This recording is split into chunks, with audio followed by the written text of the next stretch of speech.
I want to reiterate that one more time to you. One of the greatest things I'm playing for Coach Jimmy Johnson. Give us the next guest coming up here, Stink, is the greatest example of this. There was another guy who played in Denver. His name was Carl Mecklenburg, who's a friend of mine.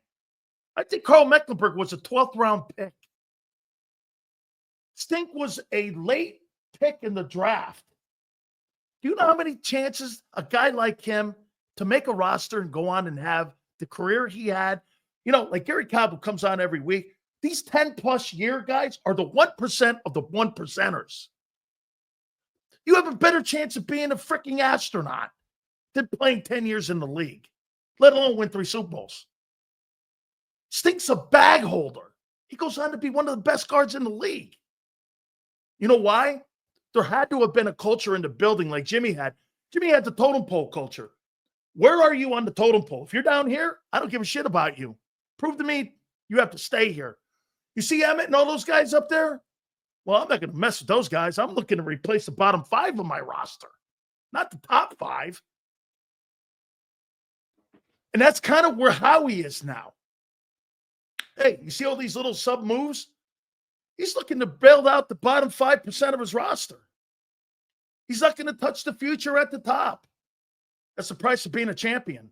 Let's bring in our friend from Fox Sports now, Mark Schlereth, and get his thoughts on what he sees here. I mean, Mark, right? I mean, certain places have certain cultures. When you get into building, it's not where you're drafted. It's where you're drafted to and what you do when you're drafted. I mean, do you think that's changed today, or do you think there's more pressure on that? Like, could a guy like you being a later round pick, do you think you could have the chance to play in the league today? Or do you think there's more of a lack of patience in today's NFL to develop the players, especially at your position with the limited amount of practice time you had? Do you think you could have still got that same chance? It's an interesting question. Do I think I would have worked to get an opportunity? Absolutely. I know I would have. But the bottom line is development. And I was fortunate in that I played at the University of Idaho, even though it was a small school, but we were a 3-wide space team. We were a single back team. So for us, that's like we played more of an NFL style. And one of the things that Alex Gibbs, was my offensive line coach in Denver for 6 years, used to say all the time, man, I don't have time to teach you how to pass protect in this league. I only have time. I can teach you how to run block, maybe stalemate, but I don't have time to teach you how to pass pro. So I came in as an efficient pass pro guy. But ultimately, in today's NFL, especially in college, I just don't know how much work we do at that position. And I say this all the time, Dan. I'm like, listen, like we are collectively the worst athletes on the football field as a whole, right?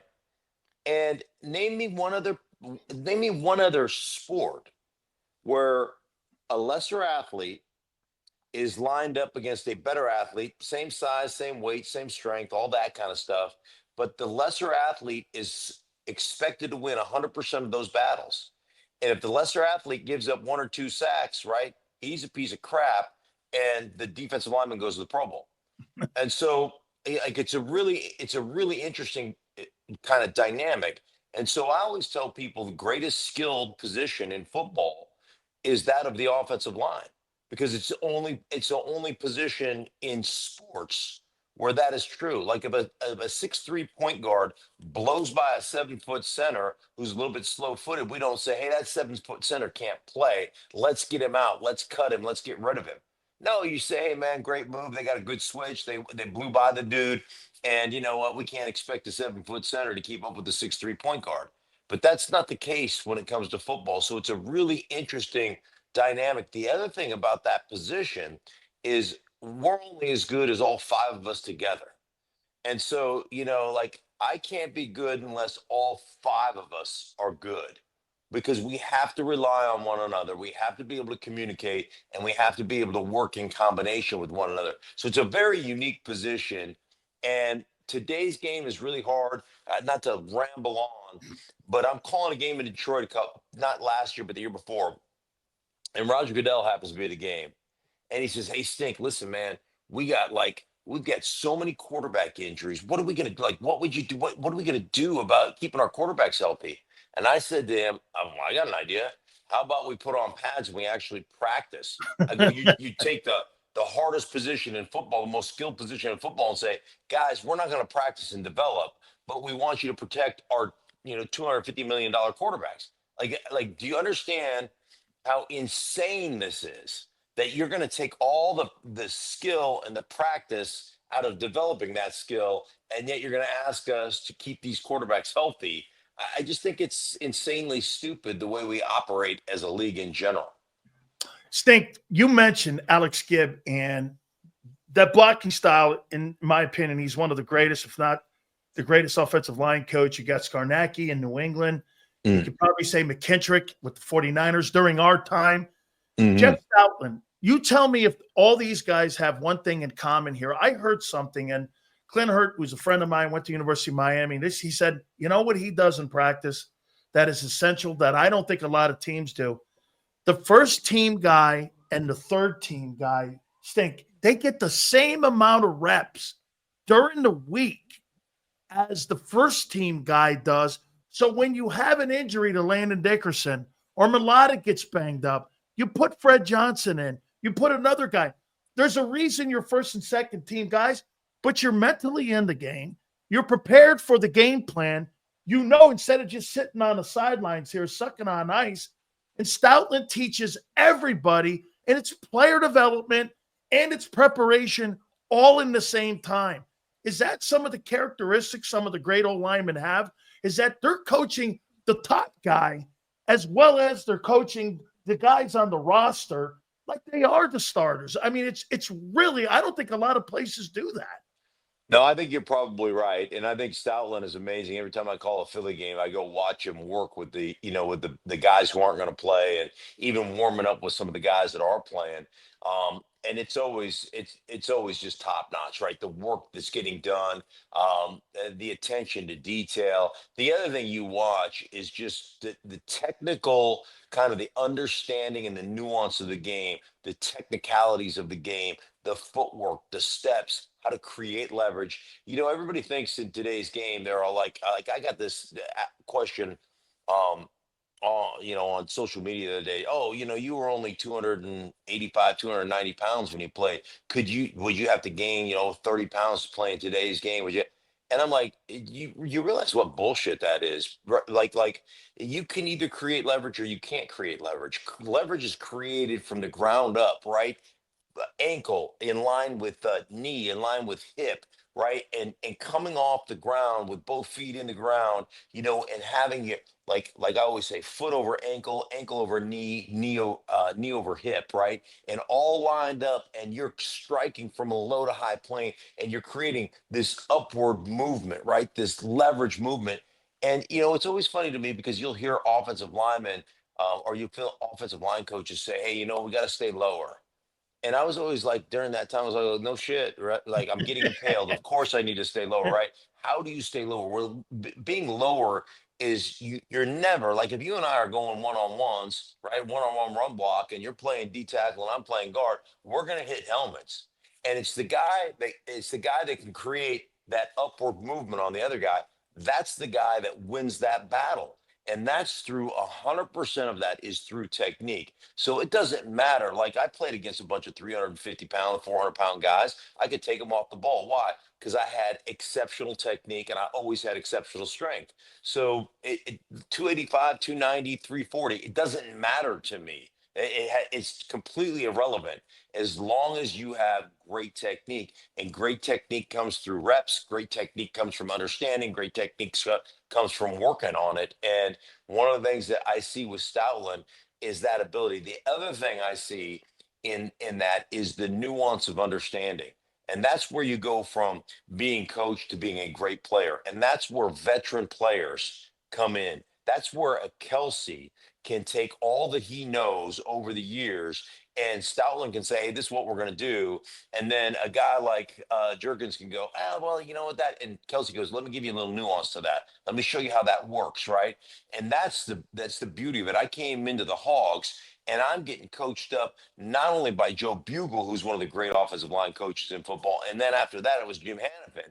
But I'm getting coached up by Russ Grimm. I'm getting coached up by Jeff Bostic. I'm getting coached up, by Joe Jacoby. I'm getting coached up by some of the best to ever do it. And they're taking those X's and O's and and the conversation and the techniques, and they're saying, you know what, think about this like this, or think about this, or you might want to take this step.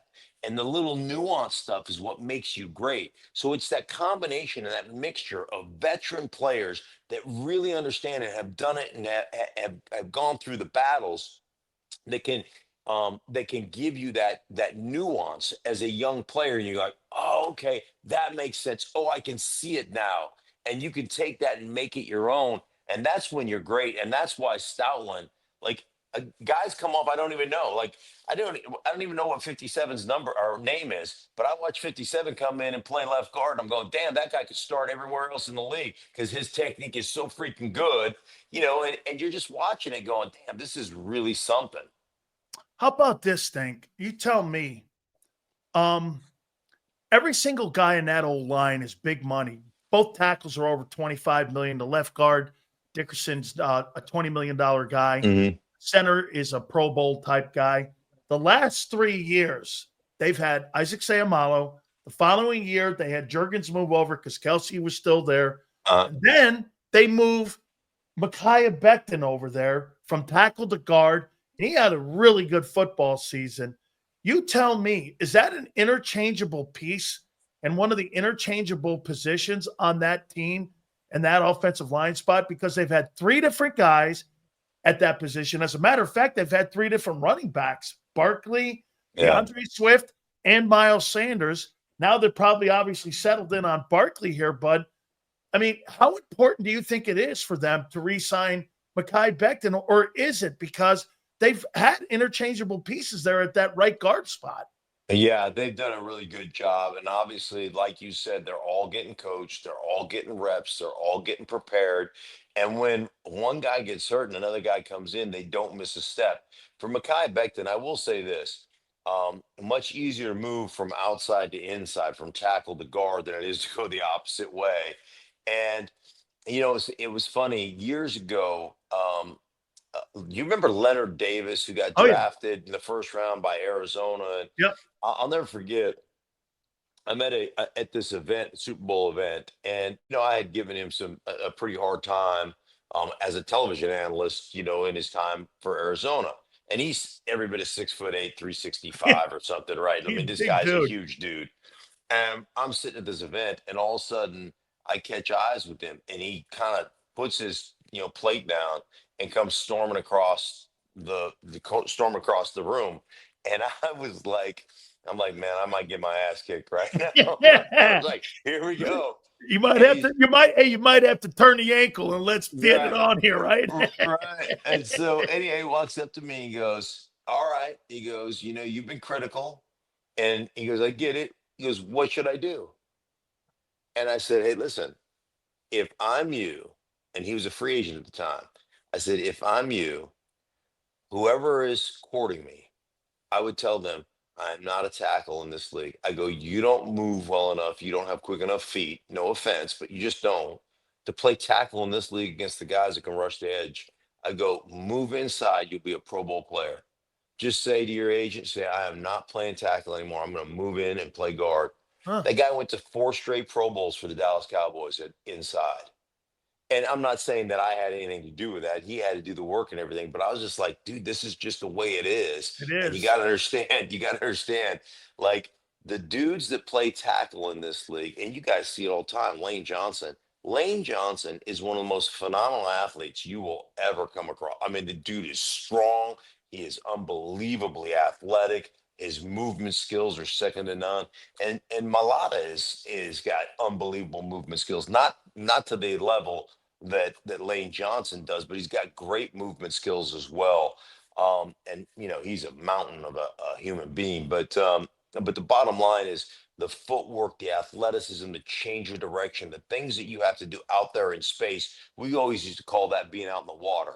Yep. Like the guard, center guard, that's in the concrete, right? That's it. Yep. But those guys out there are treading water out there. I don't want any part of that, man. There's no way I could have moved from inside to out. It would have been an impossibility for me. So a lot of times when you get a tackle that doesn't quite have the foot quickness, that doesn't quite have the athleticism or change of direction, you can slide that guy into guard and that guy can be a good player. And Mekhi Becton was a beast inside this year. A lot of fun to watch, and I'm really happy that he had that success. Stink. Help me out on Hurts. When you have a conversation about him, do you see Joe Burrow? Do you see Josh Allen? Do you see Patrick Mahomes? I don't yet. Here's a guy, 2 NFC championship rings, a Super Bowl, massive winning.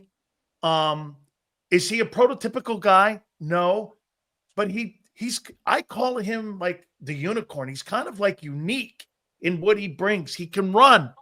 I don't believe Saquon Barkley has 2,000 rushing yards if he's not in the huddle because of the threat he gives on going out that backside. You've got to stay. You've got to stay with your technique and get as deep as the ball because Hurts could take it backside on you and go up 30 yards. People don't realize what that guy gives to the run game. I mean, how do you see Jalen Hurts? I mean, is he a top 5 guy in your eyes? Is he an elite guy? He's an elite winner for sure, but give me your take on him. Right. I will always, and it changes over time, but, if I feel like, and I've done enough Eagles games and talked to enough coordinators that feel the same way. Hey, man, when we're playing the Philadelphia Eagles, it's about shutting down the run and trying to keep Jalen Hurts in the pocket. Like if he beats us from the pocket, we tip our cap to him and say, "Damn good job." But we feel like that's our best opportunity to win.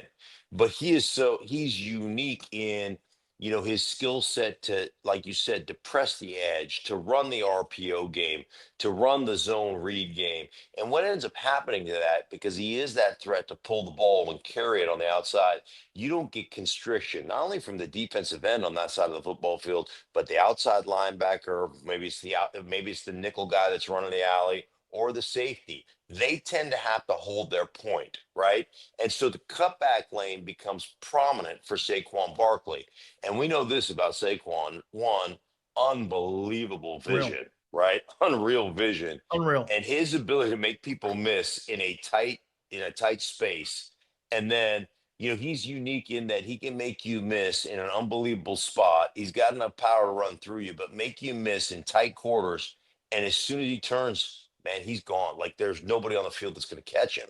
And so he's a unique component to that. But I think, if anything, I think what you've seen with Jalen Hurts is they go to the Super Bowl, right? Running the style with which they played last year, a lot of, some RPO stuff, some zone read stuff, certainly a nice combination of drop back involved in that. And then I thought what they tried to do is try to take some of that away because of the injury issues and some of the owies and all that stuff. And he is just not as efficient. When you take that weapon away, it's kind of like Lamar. When you take those weapons away from Lamar, that ability to run, that ability to scramble, that ability to do those extra things that you have to be aware of as a defense, his ability to beat you from the pocket diminishes a little bit. He can beat you from the pocket as long as everything else, I think, is part of your game plan. And so you just have to be willing to play a style with which you say, hey, listen, we're going to run you. We're going to do some of these other things. We're going to need you when you get outside the pocket, when you do scramble, or it is a design run, to be judicious with your own body and make sure you don't take a hit, right?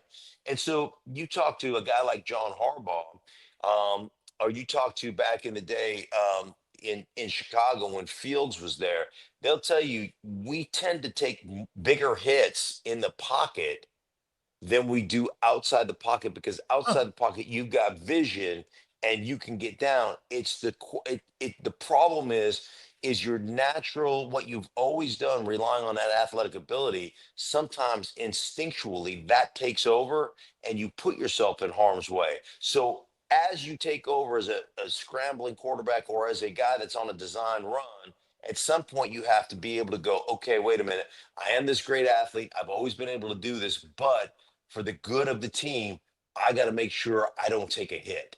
And I think your competitiveness and the instinct, because you've always done it, that's what gets the best of quarterbacks at times that are really gifted athletically. And I think Jalen's one of those guys that's smart enough and has enough understanding and enough respect for the coaching staff and the guys on his team to say, this is something I got to do. But I think that's one of those things like anything else. I think you have to kind of learn to do that because you've always been so gifted as an athlete. Two last ones here for you. There's been huge turnover now with the Eagles here. They've lost 5 starters. They lost Slay, obviously, Sweat, Milton Williams. I mean, he just Yeah. moved off of Gardner-Johnson. Brandon Graham's now gone.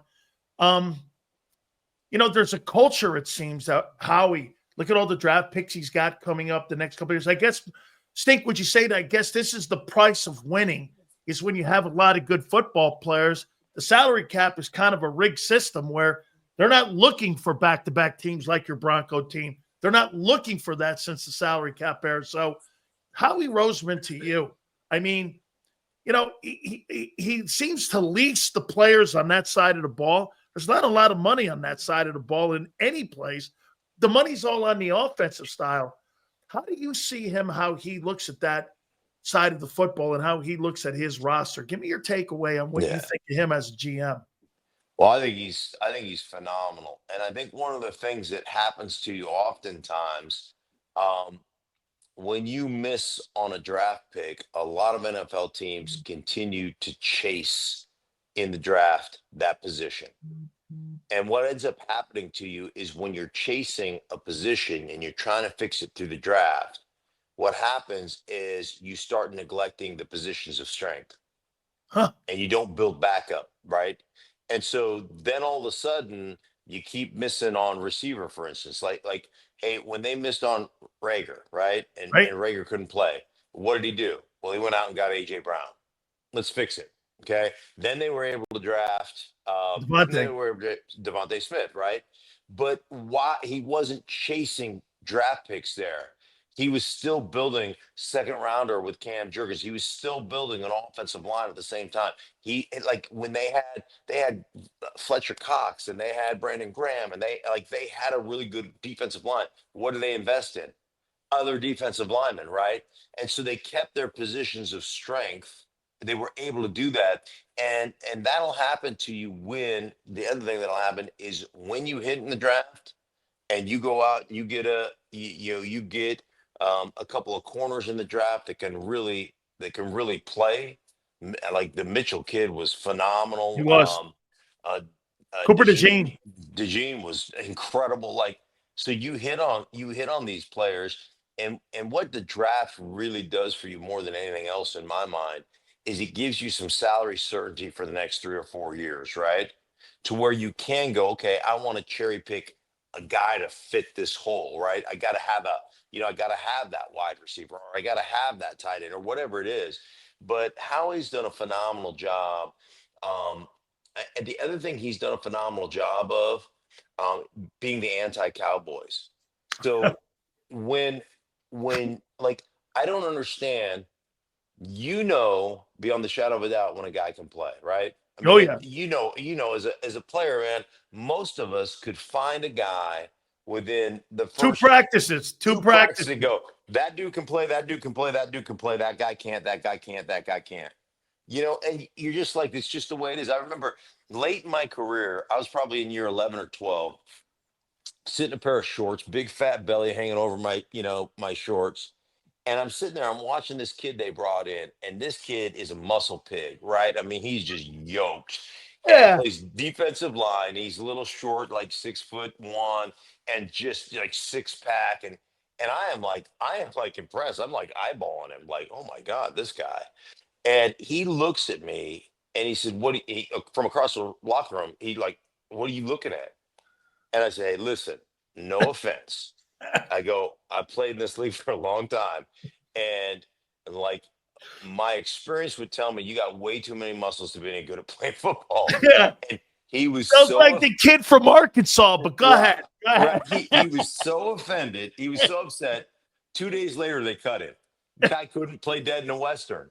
And and so you could pick out the dudes that can play like in a heartbeat. And when you find the guys that can play, get them done early. Go get him, reward him, show everybody on the team we'll reward this guy, right? Pay that dude, set the market early because 2 years from now, he's going to be a bargain. And they've done that. Like they've gone out and go, hey, man, Lane Johnson can play. How many contracts do we need to give him? As many as he needs, right? Hey, Milata can play. Let's get him Dickerson. Wow, let's get him done early. On and on it goes. And when you take care of those guys that are the culture, that are the guys who set the tone for your football team, to me, good things are going to happen. You can't keep everybody. Like Milton Williams was a guy that I watched a bunch of film on coming into free agency, and we were doing a thing, and because I still do some Denver radio, and we were doing the thing like, who are your top free agents? My top free agent was Milton Williams. I would love to have that guy in the Broncos. I would love because man, you talk about first off the ball, first snap count, jumping snap counts. He's great, plays with leverage, and he's got some pass rush ability, right? Plays with like I looked at him inside, and go, boy, that dude for me. If that guy was a Stink. three, What yeah, I liked about him was you could play him in a 7-5-3 and a 0, and the versatility he had, he was good at 100%. all of those. Right, 100%. And then I thought he set himself apart as a three technique pass rusher, like in the nickel stuff. That's where he exploded. And I don't know how many sacks he had, but he was always on somebody's edge, like right now, and forced the quarterback to move in the pocket. And I don't know how many it equated to, but when you start getting a guy that has to move and he's uncomfortable, that leads to incompletions, that leads to tip ball interceptions, that leads to a bunch of things, right? That maybe don't necessarily come up on the stat. He may not even get credited with the pressure, but he made a guy move into somebody else, and it creates a hesitation. It allows a DB to break on a ball. It's the little things like that I watch on film and go, boy, I really like the way that guy gets off the snap, and I like the way he passes. But you're right. He played D end, and like you said, he could play the 5, he can play the 7, he can play the 3, he can play 2-eye or 1. Like he can do all those things. Finally, here, the Eagles are turning the offense over to Kevin Petula, who's never called a play, even though he's been in the building. 2 years previous, they did that with Brian Johnson. Been in the building, friends with Jalen, had never called a play. How significant or not significant do you think that is for a guy who's never been a play caller and had the main headset on? He takes over for Kellen Moore, who actually changed his way and his approach Yeah. from being a guy who was a Dak-type offense to where you just sat back in the pocket and won, to running the ball, which I thought was a brilliant year for him because it showed the chameleon of a coordinator he could be. I mean, and here's a guy, they're going to do it again, never play caller. Do you think it's significant or not significant? I think it's significant, and I don't think you ever really know until you know. And I think there's a lot of guys in this league, a lot of offensive guys, whether they're receiver coaches or run game coordinators or pass game coordinators, that could call plays. I always say there's a difference between calling plays and calling an offense. And anybody can call plays, and you can have a couple of games that it works out really well. Like everything you call just works, right? And our guys match up well. You always had those matchups when you were playing. Like it may not have made sense, but our scheme and personnel just matches up really well with your scheme and personnel. And we just run like run through you like you crap through a goose. And then there's those ones that for no real apparent reason, their scheme and their personnel just match up, and it's a really hard day for you. It works out that way. So there are some times where you're a play caller and you call plays and it just works, right? Like everything. But to me, it's the guys who call an offense, guys who will call a crappy run and they'll call it 5 times and it'll net 2 yards per carry. But there's a principle or a purpose behind it, is because they've got 3 identical looking play action plays off of that one crappy run that nets them 3 explosive 20-yard gains and a touchdown, right? And so the guys that understand, like, hey, I'm going to call this play. We're going to figure out what you guys are like, what your adjustments are to it. And then we've got the adjunct play to get an explosive out of that. And so you start breaking it down that way because, you know, it was this is years ago talking to a defensive coordinator in the league who said, listen, this is what explosive plays are worth. And an explosive in any drive is the equivalent of about 3 points. To score touchdowns, you've got to put a drive together, 8 to 10 to 12 plays is really hard to do in this league, right? And so to get an explosive, a 12-yard run, it depends on who's defining it, right? But let's just call it a 20-yard passing play. You almost got to have a 20-yard pass play or an explosive play in a drive to score touchdowns. So an explosive play is worth on average about 3 points. And so you got to put an explosive play or two in a drive to have a scoring drive come together, whether it's a field goal or whether it's a touchdown. And if you don't, like, your odds of scoring without an explosive in a drive, it drops down to, I can't remember what the percentage was, but it's like 15% of the drives without an explosive end up scoring. It's not very many, right? Yeah. And ultimately, so you got to have a dude that says, okay, we got these 4 plays. How do they react to these 4 plays? How do they react to these formations? You're almost fishing for information, and you're cataloging that information, and you're coming back to that play and you're setting that up. And next time we're on the plus 40, we're going to get this. We're going to show them this. We've run it 4 times. Now's the time.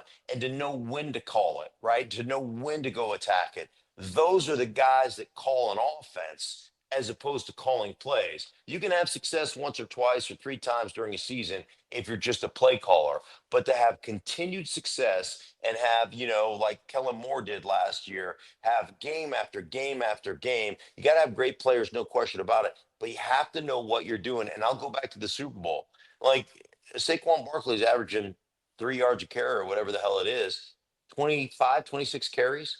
Yep. Like that's what leads to those explosive plays over the top to I think Dotson had an explosive. Yep. I know AJ Brown had an explosive. Devontae Smith had an explosive. Like that's how you hang 40 on people. And I just, like, your guess is as good as mine. He may be great, and he may just be one of those guys that you're like, ugh, at the end of the year, this didn't really work out. You just never know until the guy does it.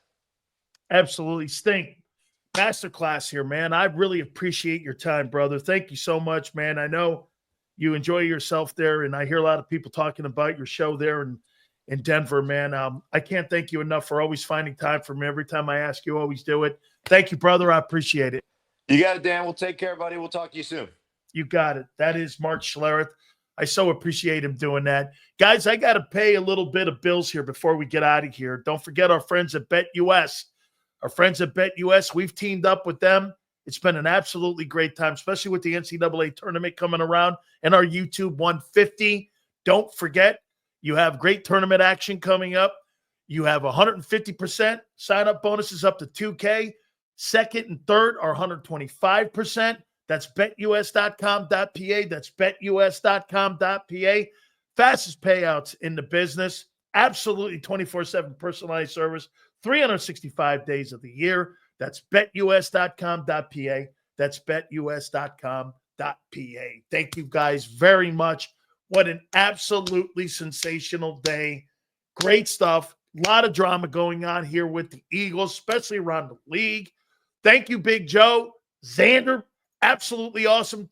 Stay in touch here with what's going on here with Birds 365 in the morning. Also, if there's any other breaking news when it comes to Eagles or NFL football, we got you covered right here on JAKIB.